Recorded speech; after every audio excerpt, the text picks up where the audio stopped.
Chapter 4 My Brother the Bird. We live near Central Park.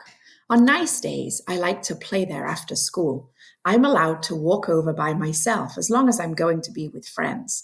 My mother doesn't want me hanging around the park alone. For one thing, Jimmy Fargo has been mugged 3 times, twice for his bicycle and once for his money, only he didn't have any to give the muggers. I've never been mugged, but sooner or later I probably will be. My father's told me what to do: give the muggers whatever they want and try not to get hit on the head. Sometimes, after you're mugged, you get to go to police headquarters. You look at a bunch of pictures of crooks to see if you recognize the guys that mugged you. I think it would be neat to look at all those pictures. It's not really that I want to get mugged, because that could be scary. It's just that Jimmy Fargo is always talking about his visit to police headquarters. My father got mugged once in the subway by 2 girls and a guy. They took his wallet and his briefcase. He still travels around by subways, but my mother doesn't. She sticks to buses and taxis. Both my mother and my father are always warning me never to talk to strangers in the park, because a lot of dope pushers hang around there. But taking dope is even dumber than smoking, so nobody's going to hook me. We live on the west side of the park. If I want to get to the zoo and the pony carts, I have to walk all the way through to the east side. Sometimes my mother walks across the park with Fudge. He likes the animals a lot, especially the monkeys. He also likes the helium-filled balloons. But as soon as my mother buys him one, he lets it go. I think he likes to see it float up into the sky. My mother says that's a waste of money, and she's not going to buy him any more balloons until he promises not to let go. On Sundays, the park is closed to traffic and you can ride your bicycle all over without worrying about being run down by some crazy driver. Even Fudge can ride. He has a little blue toddle bike, a present from my father's client. And when he's riding, he makes motorcycle noises. Vroom, vroom, vroom, he yells. In the fall, the leaves turn darker and drop off the trees. Sometimes there are big leaf piles on the ground. It's fun to jump around in them. I never saw bright red, yellow, and orange leaves until the day my father took us for a drive in the country. The reason the leaves don't turn bright colors in New York is the air pollution, and that's too bad because yellow and orange and red leaves look really neat. One nice sunny afternoon, I called for Jimmy Fargo and we went to the park. Jimmy is the only kid on my block who's in my class at school, unless you count Sheila, and I don't. She lives on my building on the 10th floor. Henry, the elevator operator, is always making jokes about me and Sheila. He thinks we like each other. The truth is, I can't stand her. She's a real know-it-all, but I've discovered that most girls are. The worst thing about Sheila is the way she's always trying to touch me, and when she does, she yells, "Peter's got the cooties, Peter's got the cooties." I don't believe in cooties anymore. When I was in 2nd grade, I used to examine myself to see if I had them, but I never found any. By 4th grade, most kids give up on cooties, but not Sheila. She's still going strong, so I have to keep a safe distance from her. My mother thinks Sheila is the greatest. She's so smart, my mother says, and someday she's going to be a real beauty. Now that's the funniest, because Sheila looks a lot like the monkeys that Fudge is so crazy about. So maybe she'll look beautiful to some ape, but never to me. Me and Jimmy have this special group of rocks where we like to play when we're in the park. We play secret agent up there. Jimmy can imitate all kinds of foreign accents, probably because his father's a part-time actor. When he's not acting, he teaches a class at City College. Today, when we got to our rocks, who should be perched up there but Sheila? She was pretending to read a book, but I think she was just waiting for me and Jimmy to find out what we do when we found her on our own personal rocks. "Hey, Sheila," I said, "those are our rocks." "Says who?" she asked. "Come on, Sheila," Jimmy said, climbing up. "You know me and Peter hang out here." "Too bad for you," Sheila said. "Oh, Sheila," I shouted, "go and find yourself another rock." "I like this one," she said, as if she owned the park. "So why don't you two go find another rock?" Just then, who should come tearing down the path but Fudge. My mother was right behind him, hollering, "Fudgy, wait for Mommy." But when Fudge gets going, he doesn't wait for anybody. He was after some pigeons. "Birdie, here, Birdie," he called. That brother of mine loves birds, but he can't get it through his head that the birds aren't about to let him catch them. "Hi, Mom," I said. My mother stopped running. Peter, am I glad to see you? I can't keep up with Fudge. Mrs. Hatcher, Mrs. Hatcher, Sheila called, scrambling down from our rock. I'll watch Fudge for you. I'll take very good care of him. Can I, Mrs. Hatcher? Oh, please. Sheila jumped up and down and begged some more. Jimmy gave me an elbow in the ribs. He thought that my mother would let Sheila watch Fudge and then we'd be rid of her. We'd be free to play secret agent. But Jimmy didn't know that my mother would never trust Sheila with her dear little boy. Fudge, in the meantime, was screaming, "Come back, birdies! Come back to Fudgy!" Then my mother did a strange thing. She checked her watch and said, I do have to run back to the apartment. I forgot to turn on the oven. Do you really think you could keep an eye on Fudge for just 10 minutes? Of course I can, Mrs. Hatcher, Sheila said. I know all about babysitting from my sister. Sheila's sister Libby is in 7th grade. She's almost as beautiful as Sheila. The only difference is she's bigger. My mother hesitated. I don't know, she said. I've never left Fudge before. She looked at me. Peter? What? Will you and Jimmy help Sheila watch Fudge while I run home for a minute? Oh, Mom, do we have to? Please, Peter, I'll be right back. I'll feel better if all 3 of you are watching him. What do you say? I asked Jimmy. Sure, he answered. Why not? But I'm in charge of Fudgy, aren't I? Sheila asked my mother. Well, I guess so, my mother said to Sheila. You probably do know more about babysitting. Why don't you all take Fudge over to the playground? Then I'll know where to find you. Swell, Mrs. Hatcher, Sheila said. Don't you worry. Fudgy will be just fine. My mother turned to Fudge. Now you be a good boy for 10 minutes. Mommy will be right back, okay?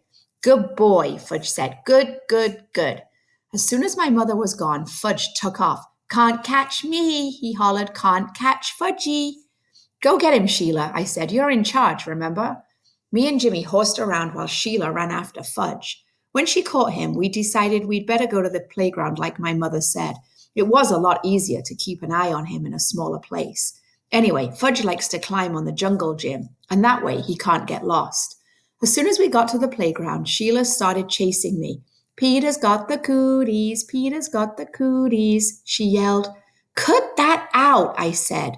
So she chased Jimmy. Jimmy's got the cooties, Jimmy's got the cooties. Me and Jimmy decided to fight back. So what if she's a girl? She started it.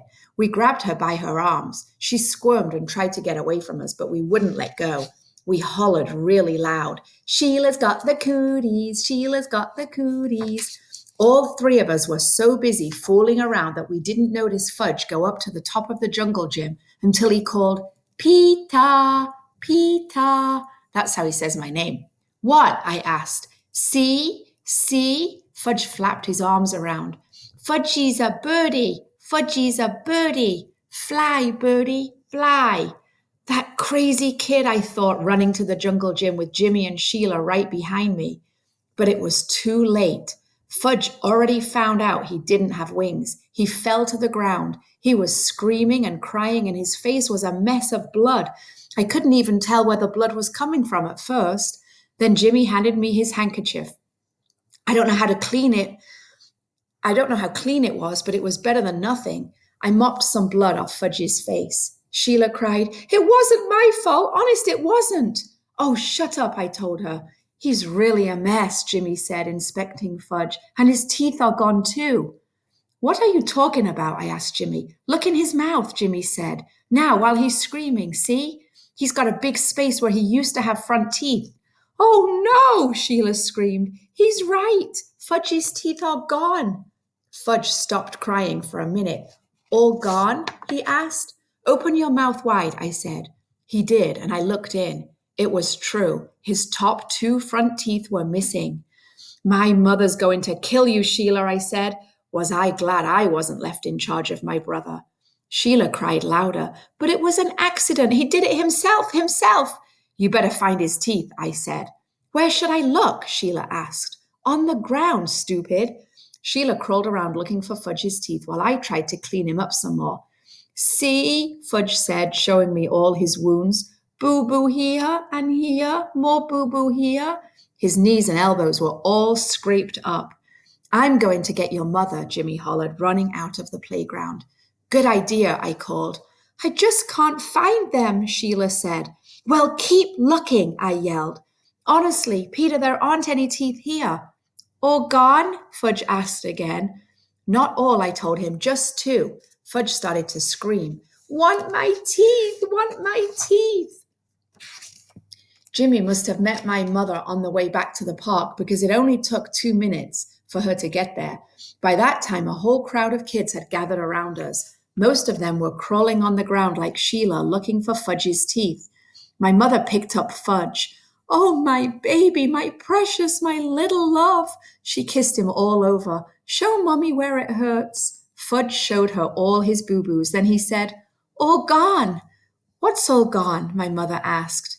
His top two front teeth, I said. Oh no, my mother cried. Oh, my poor little angel. Sheila sniffled and said, I just can't find them, Mrs. Hatcher. I've looked everywhere, but Fudge's teeth are gone. He must have swallowed them, my mother said, looking into Fudge's mouth. Oh, Mrs. Hatcher, how awful.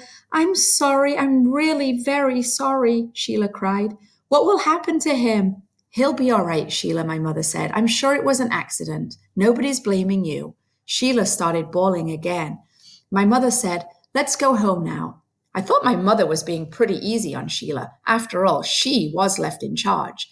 When we got home, Mom washed Fudge's cuts and scrapes with peroxide.